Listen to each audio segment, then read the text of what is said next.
चलिए,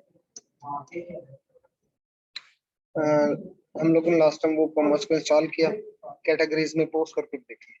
अब हम लोग ये देख रहे हैं कि अगर हमें क्विकली कोई एक स्टोर बनाना हो जल्दी से और अच्छा सा, क्योंकि एलिमेंटर के थ्रू डेफिनेटली हम पेजेस वगैरह बना सकते हैं। तो अब हम लोग चाह रहे हैं कि जल्दी से 2-4 मिनट 5 मिनट में जल्दी से हमारा पूरा एक स्टोर या कोई एक सिंपल सी साइट हमारी कंपनी की वो हो जाए। तो उसके लिए हम लोग क्या करते हैं? अब सबसे पहली चीज है, इसमें 3 चीजों का होना जरूरी है। एक तो है हमारा वो कॉमर्स, एक तो हमारा है वो कॉमर्स, और दूसरा हमारा एलिमेंटर इंस्टॉल हो। तीसरी हमारी जो अपीयरेंस के अंदर थीम्स मौजूद हैं वो थीम भी हमारी चेंज हो। अब इसके लिए हमारे पास एक थीम मौजूद है, वो हम लोग ऐड कर लेते हैं, जिसको हम कहते हैं अस्ट्रा थीम। सबसे ज्यादा डायनामिक हमारी थीम मौजूद है, हम यहाँ पर लिखते हैं ASTRA अस्ट्रा।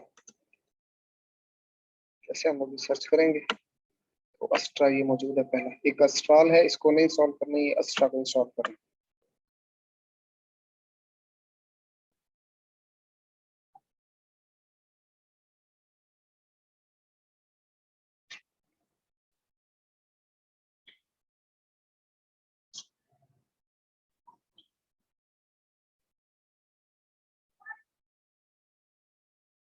जैसे थीम इंस्टॉल हो जाएगी, फिर हम लोगों ने क्या करना है, अच्छी बात तो ये है कि हमारा जो प्रीवियस डाटा है वो सारा सारा रेज्ड हो, ताकि हमारे प्लगइन्स में कोई भी प्रॉब्लम ना आए।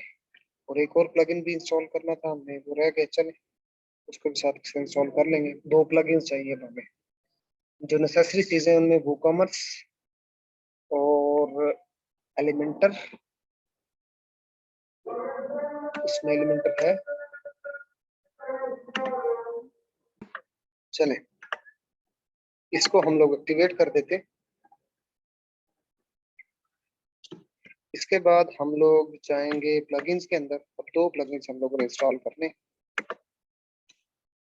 एक तो कॉन्टेक्ट 7 फॉर्म और दूसरा हमारा Astra starter template. Astra starter template हमें क्या करता है, बाजू का ऐसा होता है कि हमें क्लाइंट कोई साइट दे देता है और जल्दी डेवलप करनी होती है, तो ये टेम्पलेट हमारे पास ना जल्दी से पूरी एक साइट डेवलप करके देता है।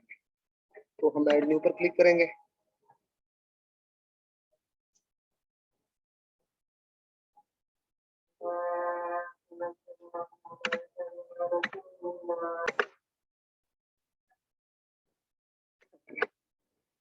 हम लोगों ने नया प्लगइन ऐड करना है। 2 प्लगइन्स की हम लोग बात कर रहे थे।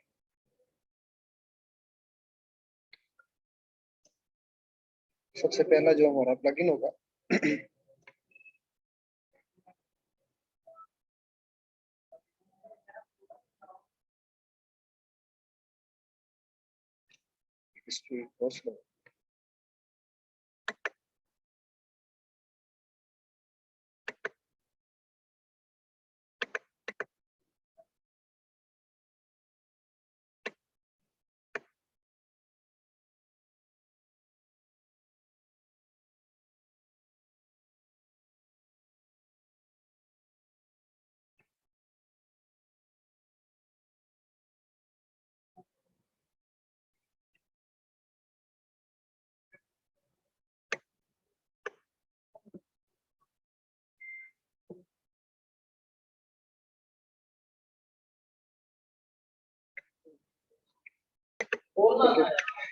ओके, तो हम लोग देंगे यहाँ पर कॉन्टेक्ट फॉर्म,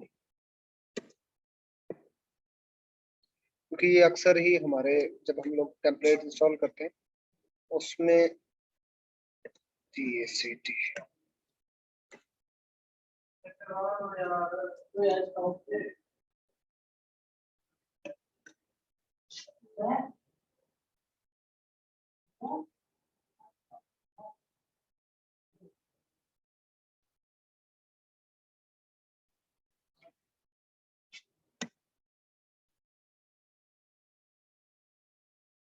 जी कॉन्टेक्ट फॉर्म ये हम लोग इंस्टॉल कर लेते हैं। उसके साथ एक्टिवेट कर लेंगे। फिर इसके बाद एक और प्लगइन हमारा जिसके जरिए से हम लोगों ने काम करना था। हमारे पास 3 प्लगइन का इनिशियली होना जरूरी है, एलिमेंटर, वूकॉमर्स और कॉन्टैक्ट फॉर्म। और अगर हमें टेम्पलेट्स लोड करने तो अच्छा स्टार्टर हमारी थीम होनी चाहिए, और साथ के साथ हमारा जो प्लगइन्स होगा वो अस्ट्रा स्टार्टर टेम्पलेट होगा। अभी इसको कर लेते हैं।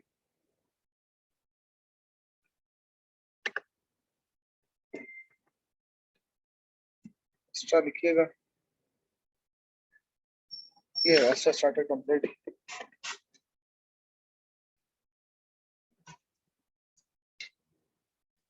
इसको हम इंस्टॉल करेंगे।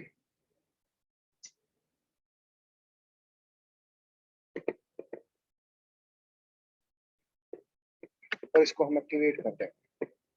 जैसे अगर हम रिफ्रेश करके देखें तो हमारी थीम का पूरा लेआउट बदल चुका है, क्योंकि हम लोगों ने ये इंस्टॉल की हुई है अस्ट्रा थीम। अब ये मौजूद है हमारे पास। अब इसके बाद हम लोगों ने कुछ नहीं करना, हमने वापस अपीयरेंस में जाना। और अब ये स्टार्टर टेम्पलेट्स का ऑप्शन मौजूद होगा। तो डेफिनेटली हम जितने बड़ी मर्जी एक्सपर्ट हो जाए उस लेवल की साइट अभी इनिशियल लेवल पर नहीं बना सकते। तो ये वो कुछ प्लगइन्स है जिनकी बेस पर हमारे बन सकते हैं। गुटनबर्ग भी मौजूद है, एलिमेंटर, ये हमारे पास प्रिजी भी मौजूद है। बट हमारे पास एलिमेंटर इंस्टॉल है, तो हम इसी एलिमेंटर पर क्लिक करेंगे ताकि वो हमें अपने टेम्पलेट एलिमेंटर बेस दे। ये हमारे पास एलिमेंटर बेस है, जहां प्रीमियम लिखा हुआ फिलहाल तो वो हम कर नहीं सकते। दैट्स व्हाई मैं यहाँ से एक ऑप्शन तो सिलेक्ट कर लेता हूँ कि मुझे फ्री वाले चाहिए। ये फ्री वाले सारे सारे मौजूद है हमारे पास। सिंपल साइट बनानी है तो सिंपल साइट्स के भी कुछ टेम्पलेट्स मौजूद होंगे। यहाँ पर मजीद कैटेगरीज अवेलेबल है। ब्लॉग्स बनाना है बिजनेस से रिलेटेड, कॉमर्स से रिलेटेड, लाइक ब्लॉग से रिलेटेड है तो ये 2 ब्लॉग से रिलेटेड भी मौजूद है। तो जैसे मैं इस पर क्लिक करता हूँ और ये इंपोर्ट साइट, जैसे मैं साइट इंपोर्ट करूंगा तो कुछ में ये ऑप्शन आता है, कुछ में नहीं आएगा। तो इनमें से कुछ भी सिलेक्ट कर लीजिएगा और नेक्स्ट और ये स्किप। इसके बाद ये क्या करेगा, अपने से रिलेटेड जो जो डिपेंडेंसीज होंगी, जो जो प्लगइन्स होंगे वो सारे इंस्टॉल कर लेगा। उसके बाद पूरी साइट इंपोर्ट कर देगा। हाँ, नेट का इशू हो सकता है, अगर स्लो होगा तो ये फेल भी हो सकता है।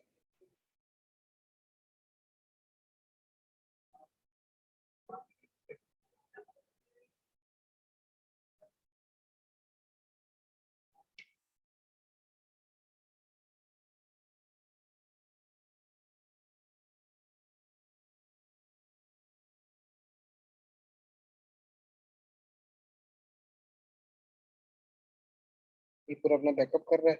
ये अपना WP कॉन्टेक्ट फॉर्म उसने देखा पहले से मौजूद है, तो उसे जरूरत नहीं पड़ती। रीजन ये है, कॉन्टेक्ट फॉर्म में स्टार्ट में इसलिए ही इंस्टॉल किया था ताकि वो प्लगइन जितने ज्यादा मैक्सिमम से जरूरत हो वो पहले से मौजूद मिले। तो एक तो टाइम वेस्ट नहीं होगा, तो दरम्यान में कोई एरर भी आना होगा तो वो भी नहीं आएगा। ये हमारे पास पूरी की पूरी साइट इंप्लीमेंट हो चुकी है। ये इंपोर्टिंग कंप्लीट हो चुकी है। अब मैं अपनी साइट को रिफ्रेश करता हूँ और मैं फिर चेक करता हूँ कि मेरी साइट क्या हो चुकी है। ये मैं वापस होम पे आता हूँ। ये मेरे साइट में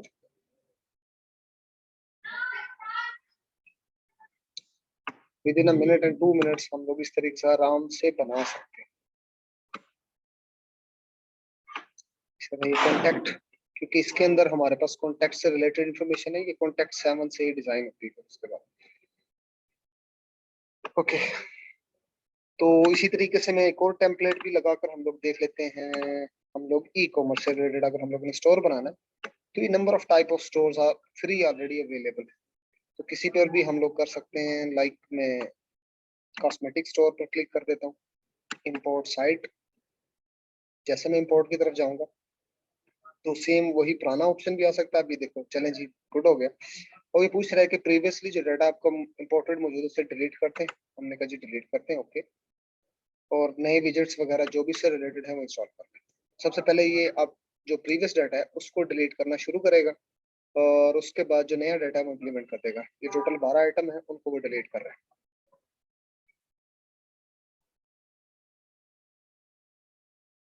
फिर उसके बाद इससे रिलेटेड जो उस तरह का जो स्टोर अब इस टेम्पलेट में मौजूद था, जो जो रिलेटेड प्लगइन्स मौजूद होंगे वो सारे के सारे यहाँ पे प्लेस कर देगा, और कुछ डमी डाटा भी यहाँ पर सेव कर देगा। ये पोस्ट 65 मौजूद है, वो भी साथ के साथ डिलीट कर।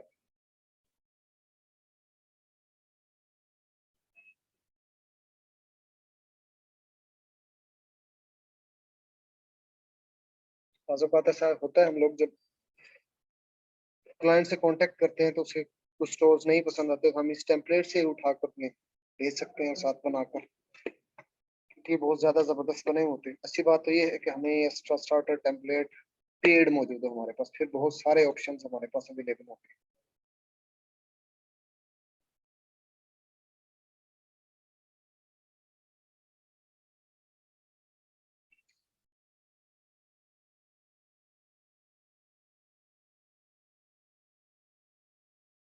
ये इंपोर्ट कर रहा है, कंटेंट इंपोर्ट कर रहा है।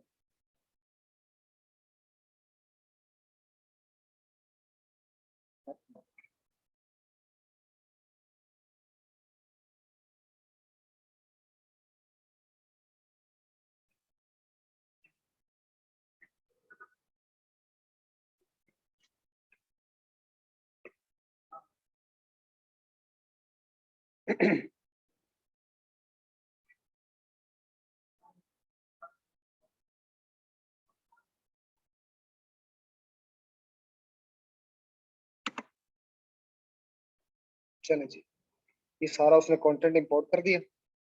अब ये साइट क्रिएट हो जाएगी हमारी, ये कंप्लीट हो गई है।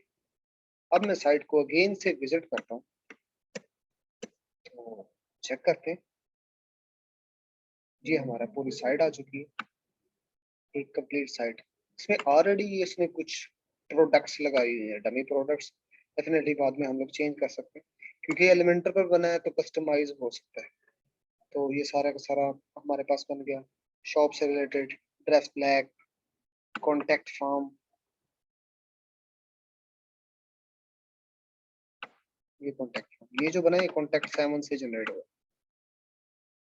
वो प्लगइन ना होता तो फिर डेफिनेटली इंस्टॉल करता, तो फिर भी टाइम ज्यादा कंज्यूम हो सकता है। तो अच्छी बात ये है कि पहले से आप लोग इंस्टॉल रखें इन चीजों को।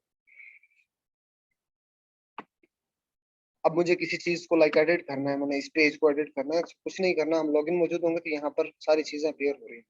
सो एडिट विद एलिमेंटर पर क्लिक करते हैं, और उसके बाद इसकी जो जो चीजें मौजूद है वो एलिमेंटर में पहुंच जाएगी, और वहां से हम एडिट कर सकते हैं। तो अगर क्लाइंट डाटा दे देता है तो हम इन पेजेस पर जाकर वैसा डाटा प्लेस कर देंगे, वरना वैसे ही हम लोग उन्हें ड्रॉप कर सकते हैं।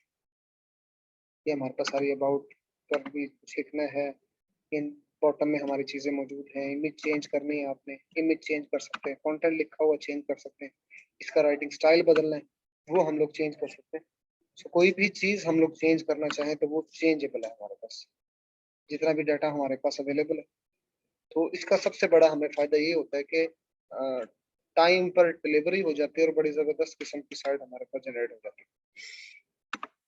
तो अगेन से विजिट कर लेते हैं किसी भी फॉर्म को, और साथ के साथ हम अगर इधर भी चेक करें तो ये प्रोडक्ट्स के अंदर ऑल प्रोडक्ट में जाएंगे तो वो सारी प्रोडक्ट जो यहाँ पर मौजूद है यहाँ पर आ चुकी है। ये प्रोडक्ट्स अवेलेबल है, ठीक है। इसी तरह अगर हम कैटेगरीज देखें तो उन प्रोडक्ट्स की कैटेगरीज भी जनरेट हुई नहीं होगी, ये कैटेगरीज जनरेट है।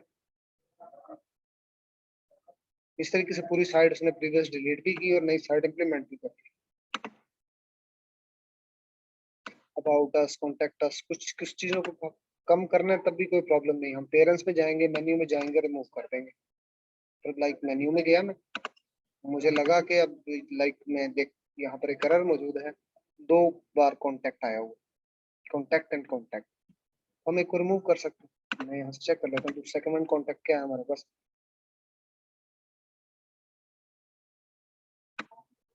ये भी सेम है और दूसरा भी सेम है। सो एक को हम रिमूव कर देते हैं। मेन्यू में गए, ये 2 कॉन्टेक्ट मौजूद, एक को मैंने रिमूव कर दिया। एक अबाउट, डिफॉल्ट भी आता है ना सर, तो ये कैसे पता लगेगा डिफॉल्ट वाला कौन सा है? ये कस्टम लिंक पर ये सारी चीजें मौजूद है। ये फ्रंट पेज, ये देखो सामने, ठीक, ठीक है। इस तरीके से हमारे पास टोटल इन्फॉर्मेशन अवेलेबल होती है। किसी चीज को भी खत्म करना चाहें, किसी को सब मेन्यू मौजूद है, जैसे ब्लैक यहाँ पर सब मेन्यू आ रहा है, उसको वापस मेन्यू करना है तो हम कर सकते हैं। लाइक शॉप को हमें जरूरत नहीं होती, क्योंकि शॉप में सारी प्रोडक्ट आई होती है, तो हमने डेफिनेटली कैटेगरीज बनाई है, तो कैटेगरीज हमारे पास आ चुकी है। हम लोग अगर देखें तो ये एक होम, ये अवेलेबल है, ये पहला होम है। इसको मैंने चेक किया तब भी सेम है। दूसरे होम को क्लिक करके देखता हूँ तब भी मेरे पास एड्रेस सेम है। तो इसका मतलब है मैं कोई एक होम को डिलीट कर सकता हूँ। ठीक है, इसी तरह थर्ड होम भी अवेलेबल है। मैं मेन्यू सेव कर लेता हूँ और उसके बाद हम चेक कर लेते हैं जो जो चीजें मैंने रिमूव की, लाइक शॉप रिमूव की है और कॉन्टेक्ट रिमूव किया, अभी भी एक होम अवेलेबल है। इस होम पे भी सेम एड्रेस है, तो हम इस होम को भी रिमूव कर देते हैं। ठीक है, इस तरीके से अबाउट अस लास्ट में होता है, नहीं वैसे यहाँ कॉन्टेक्ट अस भी लास्ट में होता है। अब 2 अबाउट मौजूद है, एक अबाउट को रिमूव कर देते हैं। तो इस तरीके से कुछ भी रिमूव भी किया जा सकता है और कुछ नया ऐड करना चाहे तो वो भी हमारे पास ऐड हो सकता है। इस तरीके से बड़ा जल्दी से हम लोग एक अच्छी सी साइट को डेवलप कर सकते हैं और डिप्लॉय कर सकते हैं। कार्ट एंड माय अकाउंट की, कार्ट तो यहाँ पर ऑलरेडी ऑप्शन मौजूद होता है, कार्ट को भी हम खत्म करना चाहें तो खत्म कर सकते हैं, इसकी हमें जरूरत नहीं है। सो कार्ट पे जाते हैं, रिमूव कर देंगे। कोई एक्स्ट्रा रिमूव हो गया तो इशू नहीं है, देख लेंगे पेजेस है क्या है, तो पेजेस में जाएंगे वो ऑलरेडी मौजूद है, ये देखें ये सारे के सारे मौजूद। कुछ डिलीट हो गया तो इशू नहीं है, हम उसको दोबारा से जनरेट कर सकते हैं, ऐड कर सकते हैं वापस। तो मैं रिफ्रेश करता हूँ, तो ये इस तरीके से बड़ी जबरदस्ती हमारे पास, हम लोगों ने एक सिंपल साइट भी जनरेट करके देख ली और एक ई कॉमर्स बेस्ड भी साइट जनरेट करके देख ली। हम चेक कर लेते हैं कि प्रोडक्ट बाय भी हो रही है कि नहीं हो रही। सो अवेलेबल है,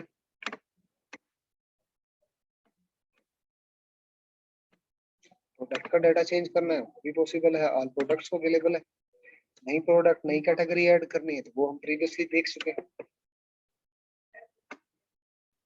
ओके, आई थिंक काफी है।